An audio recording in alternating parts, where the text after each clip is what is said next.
Hello everyone. So let's understand the strategy design pattern, which is the most commonly used design pattern in the software industry. So first thing is how to identify this pattern. So when you have multiple ways to perform the same operation, or if the operation needs to be chosen at the runtime, or there are no new behaviors that are expected to be added in the future for your system. However, those behavior could not be present right in the system, but yes, there might be a requirement that you need to have those behaviors or those functionalities to be added to your system in future. If you could see or if you could identify this all requirements your system should fulfill, then strategy design pattern becomes a good candidate to be chosen.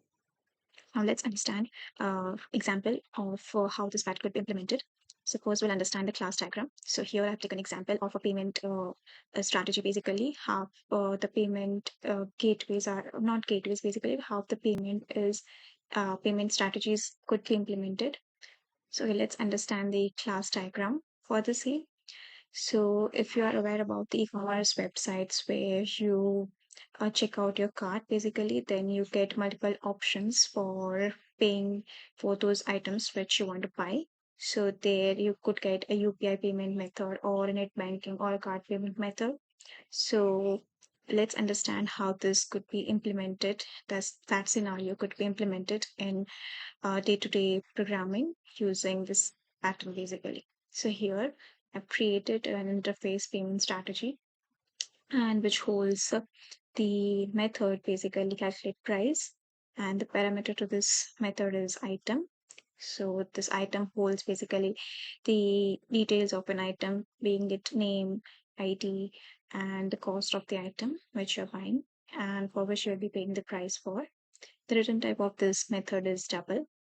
Now, for card payment and UPI payment are two different classes which implements this payment strategy interface basically, and they define the logic basically of the calculate price. So definition of this function lies within the card payment and the UPI payment, and hence based on the different algorithms or the logic which we want to define for our system, we can define it here, and based on which the price for our item would get calculated.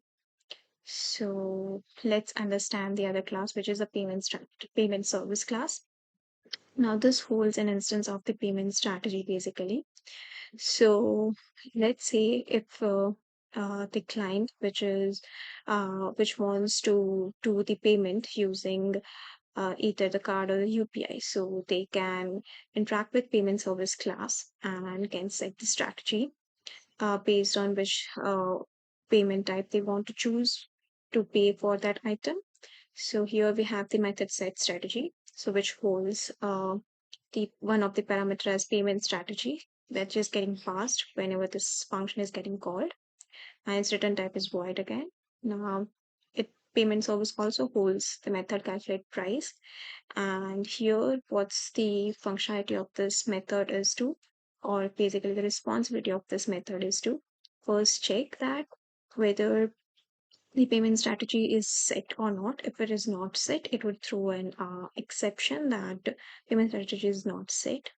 And let's say if set as strategy is set, basically this one is the attribute which this as a class holds. If this is set, then it will delegate the functional. It will delegate the responsibility of calculating the price basically to respective strategy which is set. Either it could be a card payment or UPI payment.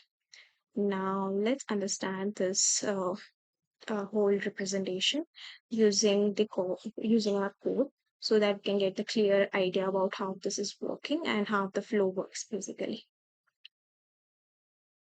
So I have opened on the right hand side the same diagram, and the left hand side I've implemented this strategy in Java basically. So let's have a walkthrough of what it is doing and how it is working. So first, as I mentioned that we have an item parameter which is getting passed. So that holds the details of the item for which we are calculating the price. So this is the class item corresponding to it. So it has the parameter, it has already the attributes item ID, name and cost being of type double, and name and item ID are of the type string, and I've made private because I want to make sure that this are not getting instantiated from outside the class.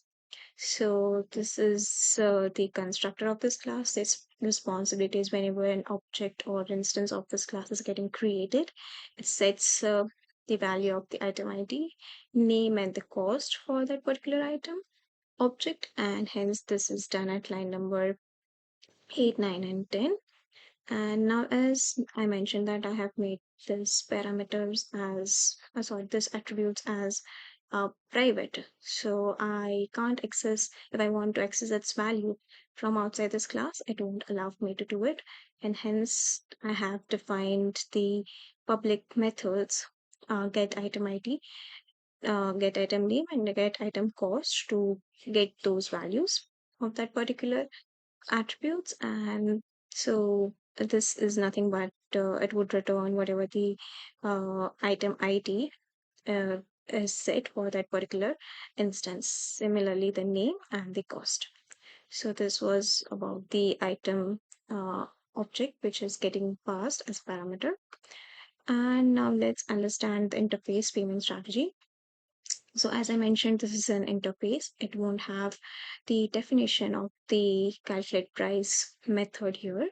So this is the interface payment strategy, which holds the calculate price method of of which has a parameter item for which we are going to calculate the price, and its return type is double. Now let's understand the card payment and the UPI payment methods, which are classes which are implementing this interface. So this is the card payment class, which implements a payment strategy interface. So here at line number 2, it holds the card swipe rate. So this is basically the attribute of the class card payment. So what is this card swipe rate basically? So whenever we make a payment, so there are some of the rates associated with the card swipe. So that is basically this rate, and that gets charged to an individual when they make payment. So this is the constructor of this class, which is the card. I mean, this is the constructor of this class, basically the card payment. So what's its functionality would be to set this rate, basically the card swipe rate, with the rate which are getting passed whenever an instance of this card payment is getting created. And as I mentioned that card payment class is implementing the interface payment strategy. So it will have the definition of the calculate price defined here. So this is the very basic definition which I have, or the logic I have implemented. So this depends on the requirements and whatever logic you want. This is for just for explanation purpose, and you can have your own logic getting implemented here. So what it does is, using the card swipe rate and the item for which we want to calculate the price, will get the cost of that item. So this item dot get item cost will get its base price, and which will multiply with the card swipe rate, which would be set, and then it would get the total price of that item basically. Now let's understand UPI payment. So UPI payment also implements payment strategy, and I have kept this very straightforward. So here there are nothing extra implementations or extra logics in calculating the price of the item. So it basically returns the base price of that item. So item dot get item cost returns the base price of that item. Now let's understand the payment service class. Basically this class. So as I mentioned that it holds the instance of payment strategy here. So at line number 3, it is holding the instance of payment strategy. And this is the constructor of this class. So its responsibility would be setting this instance with some default strategy. It could be card payment or UPI payment. So that happens here. So it gets set to some default strategy. Now, let's say in future we want to modify this with this strategy, and we don't want to have this default strategy being used while calculating the price of the item. We can invoke this function set strategy, and that will set the strategy, whatever that is getting passed as a parameter while calling this function. So that action is performed at line number 10. Now, the calculate price method. What is the responsibility of this method? So it basically calculates the price for the item which we are passing here as a parameter. So first thing is it will check, as I mentioned previously as well, that if there is no strategy getting set here, so it's like payment strategy is null, that will throw an exception that payment strategy is not set. But if it is not that the case, it will calculate the price. So this dot payment strategy would be like either the card or the UPI payment strategy, which is getting set here in either in the constructor or in the set strategy method, and that will call the calculate price of that respective class. Basically, this function is based on the strategy which is getting selected, and it will delegate it to there to get the price of that item. So let's say whenever an instance of this payment service class was created, and by default here the strategy was set as card payment. So here right now this payment strategy is holding the card payment strategy, and hence whenever this line will get executed, it will call the function calculate price of this class basic and will return the price of that item based on this logic. So this is how it works.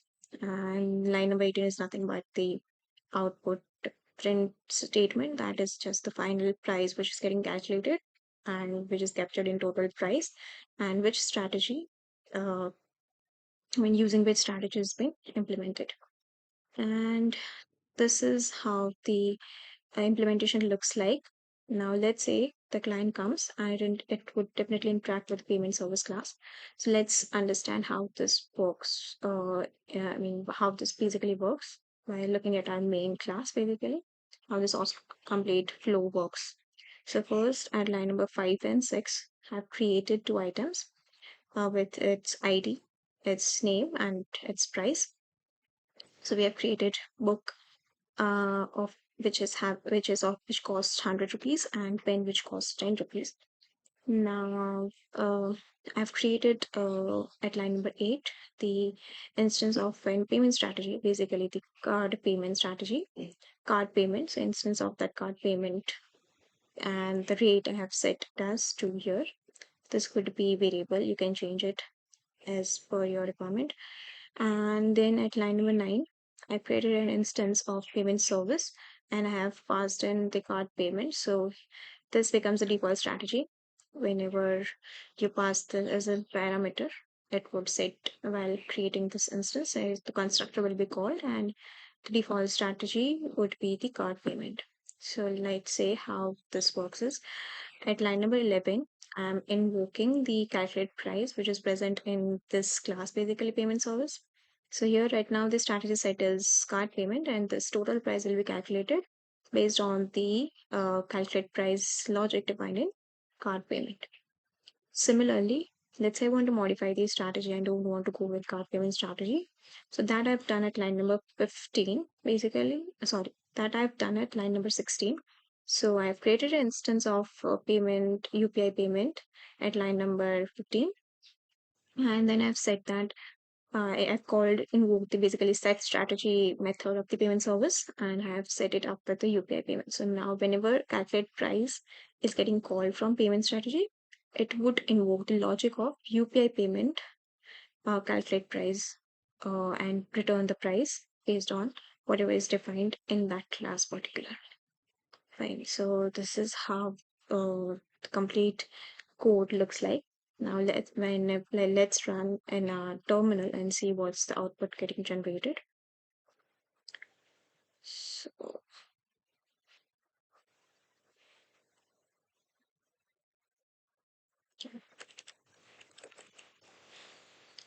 so the output which got generated while running this using card payment, the price of the book is 200 and the pen is 20 because the rate set is 2, and hence you get the twice the value whatever it is. And using the UPI payment returns you the base price. So this is the complete walkthrough of the code about this implement. So how this complete strategy works for the payment methods which could have been implemented. Let's understand the key takeaways from this pattern. So using this pattern, you can make your system more easier to extend and test in future. So let's say if you have some other payment type getting onboarded, it becomes easier to extend your system and even test because the other part of the logic does not get modified. And this also follows the open close principle that it is open for extension but it's closed for modification. Also, every payment type has a single responsibility to calculate the price based on the algorithm or the logic which is defined for them. And hence, it also follows single responsibility principle. So yeah, that is pretty much about the strategic design pattern. I hope you like the content. If you got or if you understood whatever is explained in this pattern, do like, share, and subscribe, and even hit the thumbs up in the comments. Thank you. Have a nice day.